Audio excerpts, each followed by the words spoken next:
It is well known that the campaigns of Alexander the Great reached as far east as India, a distant region whose cultures and religions would likely have been utterly alien to his Greek soldiers. And yet, when Alexander was marching through Gandhara, in what is now northern Pakistan, he is said to have come across a city called Nyssa, or Dionysopolis. According to the Greek historian Arrian, the people of this city told Alexander that they were worshipping Dionysos, the Greek god of wine. Alexander and the Greeks knew that in their folklore, Dionysos had been a great god general who had conquered the Orient, but allegedly they were surprised to also find one of their heroes, Herakles, being worshipped in the region. Did the people of Gandhara really worship Herakles and Dionysos, or did the Greeks see the native Indian gods and conflate them with their own? Answering this question leads us onto an even grander path. How did the Greeks and Indians of the time perceive each other? And how did the religions of these two great civilizations mix and affect each other? Welcome to our video on Herakles, Dionysos, and Alexander in India, as well as the interplay of Greek, Iranian, and Indian religions in the Hellenistic Far East. Every week we release 3 new exclusive videos for our members and patrons. The Pacific War, the Eastern Front of World War II Prelude, and many other series, including the War of Spanish Succession, Punic Wars, Iberian Reconquista, Russian Revolution and Civil War, North African and Italian campaigns of World War II, and much more. It has been long overdue, but we have finally created a YouTube channel exclusively for our Kings and Generals podcasts. Please go and check out Kings and Generals podcast, home to the Pacific War Week by Week podcast and the Fall and Rise of China podcast, link in the description and pinned comment. To see those, as well as get access to our exclusive Discord, see our schedule, and get early access to all videos, join the ranks of our patrons and YouTube members via the links in the description and pinned comment. Thanks to our supporters for allowing us to continue doing our dream job. We will begin our video with a basic introduction to ancient Greek and Indian perceptions of one another, with a focus on their intersection in the land of Gandhara. Gandhara is a region in modern-day Khyber Pakhtunkhwa, Pakistan, and consists of many hills and fertile valleys. Lying between prosperous trading hubs like Merv in Central Asia and the Maurya capital of Pataliputra, many merchants and travellers pass through Gandhara, making the cities of the region very rich. Many empires mention Gandhara in their records, such as the Achaemenids, Seleucids, Mauryas, Indo-Greeks, and Greco-Bactrians, as well as the Kushan, Indo-Scythian, and Indo-Parthian empires.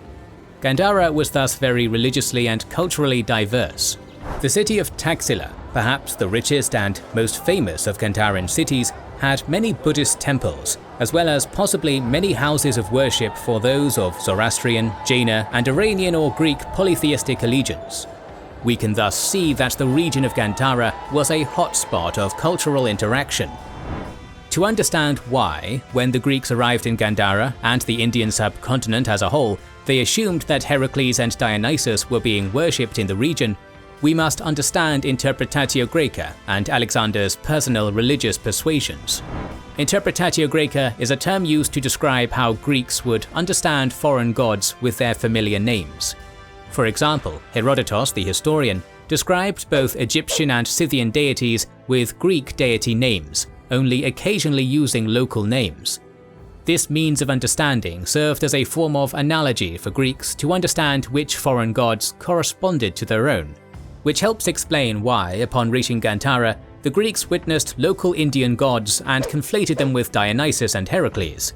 In addition, Alexander himself had a special relationship to both Dionysos and Herakles. Herakles was said to be Alexander's ancestor on Philip's side, and was notorious for his campaigns and heroic deeds throughout the world, something Alexander naturally wanted to emulate. Dionysos, meanwhile, was the god of madness and wine, things that Alexander was fond of. He was also a patron to Alexander, and as stated earlier, a conqueror of the vast Orient in the deeds attributed to him in his mythologies, so Alexander inevitably had a vested interest in following in his divine footsteps. On a broader scale, the ancient Greeks and their Indian contemporaries had long been aware of each other's lands and had forged interpretations of each other's cultures. For the Greeks, India was a faraway land, rich and full of wonders, like races of one-legged people. Many Hellenistic authors often mentioned India as a place where utopian communities existed. a way for them to discuss their own radical political ideas. Indians, for their part, called the Greeks Yavanas, depicting them in either a derogatory manner as they were foreigners from outside of the caste system, or as people to be respected due to their knowledge. Venerable pieces from the corpus of Indian literature, such as epic plays and astronomical treatises, mention the Greeks as people who interacted and lived in India. These were the perceptions of the two peoples that will help us understand religious interactions.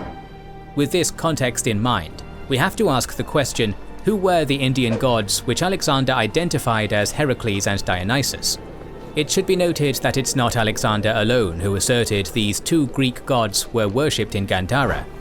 Other Greek sources, like Megasthenes, the Seleucid ambassador to the Maurya court, mention that Herakles conquered India and split the subcontinent amongst his children, while Dionysus was still worshipped by the Indians. This is a hard task, especially after Alexander's death, when the lines between Greek and Indian mythology became deeply blurred. Among the Far Eastern Greeks, Greco-Bactrians used only Greek deities on their coins, but Indo-Greeks started utilizing Indian gods and scripts on theirs.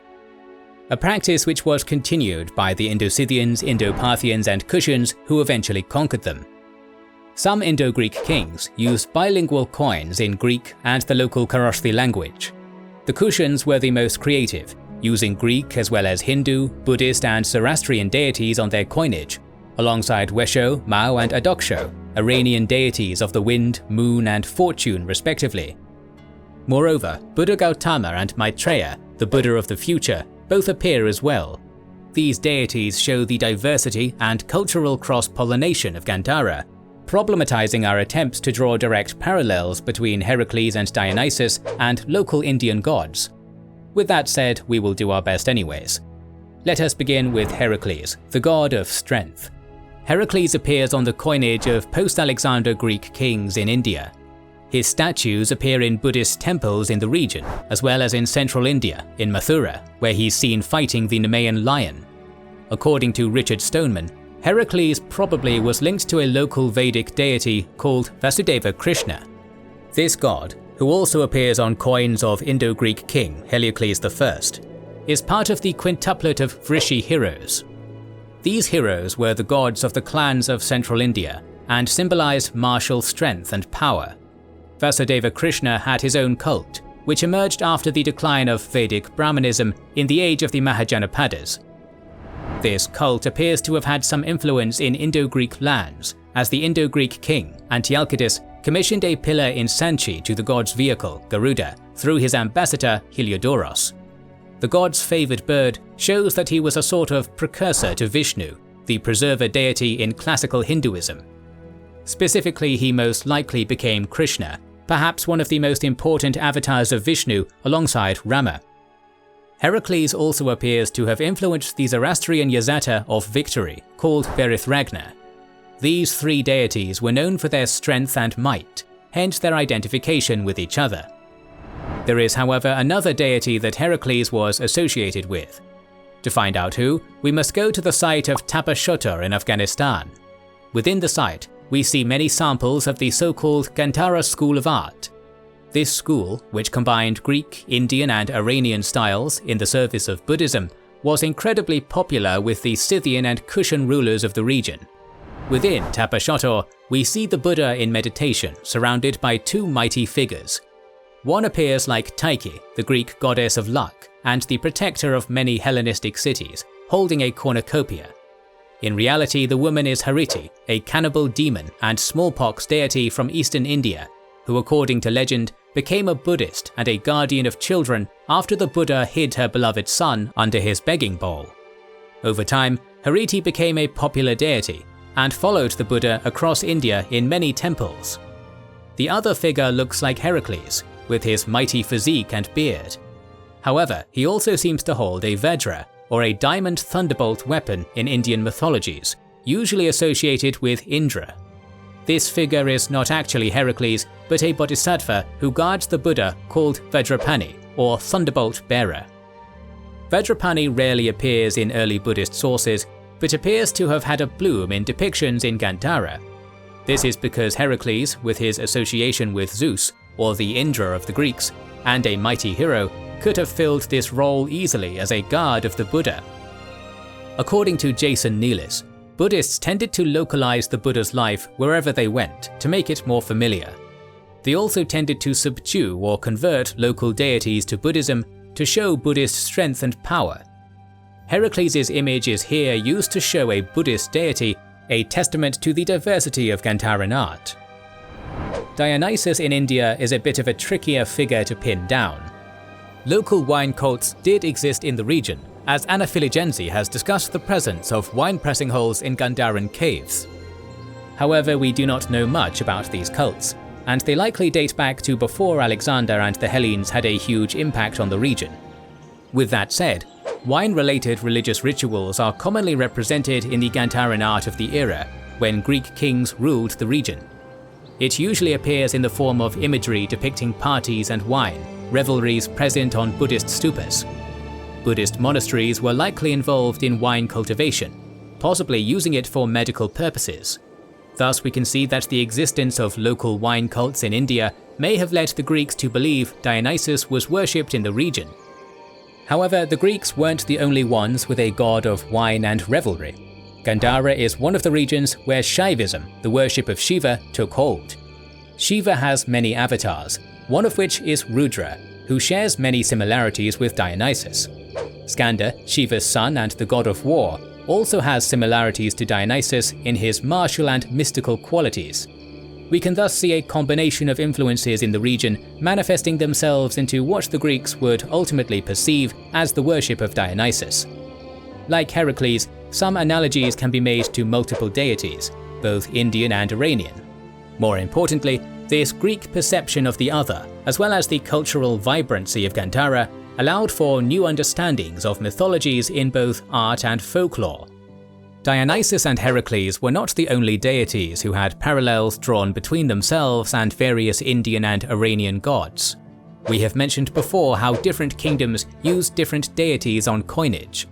These deities, whether Greek, Indian, Iranian or Central Asian, often influenced the image of each other as well as their cults.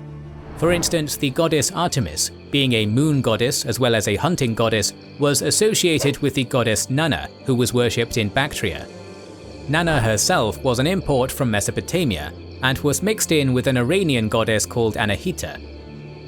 Lakshmi, Hindu goddess of prosperity and wife of Vishnu the Preserver, also appears in some coins from the period. Many of her visual representations have some similarities to Tyche, Greek goddess of luck. Surya, the sun god of the Vedas, often appears with a solar halo after this period, and this too suggests cultural mixture with Greece and Persia. Solar halos usually were associated with Apollo and Mithras, sun gods of the Greeks and Persians respectively. Mithras was popular amongst Eastern Iranians, while Apollo was a patron of the Seleucids. It is possible that later art from the Gupta Empire, featuring royals with halos around their heads, was inspired by Gandharan art of this variety.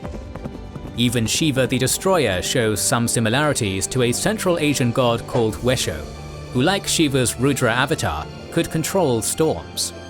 We can see therefore that one god could easily become another in the Indo-Iranian borderlands of Gandhara and its outer environs, where Greek, Indian and Persian worldviews were in constant interplay.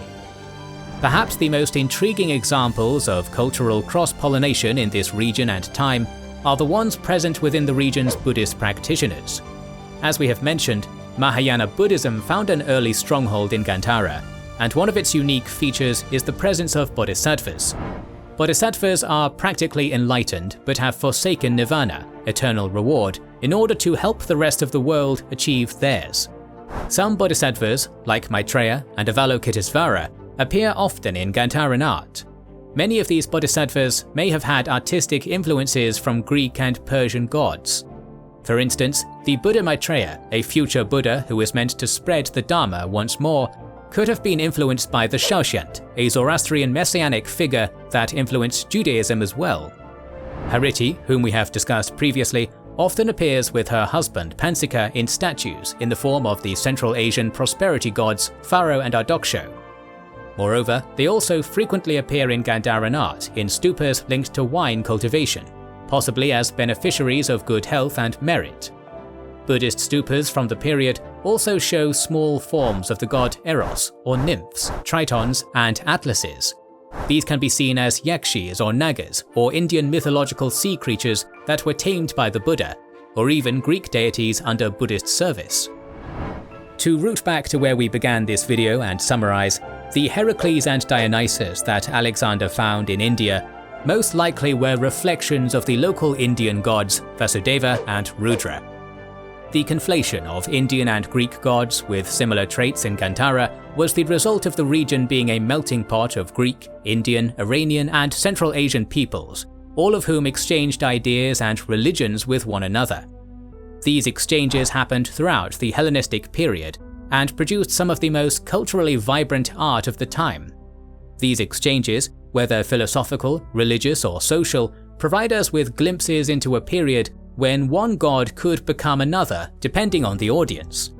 While many will focus on how one side of the world enlightened the other, we can see that both Greece and India, as well as their Iranian and Central Asian intermediaries, were equally capable of appreciating and expanding upon each other's cultures. Perhaps the most important thing to gain from this overview is that when great civilizations meet, even greater achievements follow. More videos on the ancient Greeks of the Far East are on the way, so make sure to subscribe and press the bell button to see them. Please consider liking, commenting, and sharing, it helps us immensely. Our videos would be impossible to produce without our kind patrons and YouTube channel members, whose ranks you can join via the links down in the description to know our schedule, get early access to our videos, access our Discord, and much more. This is the Kings and Generals channel, and we will catch you on the next one.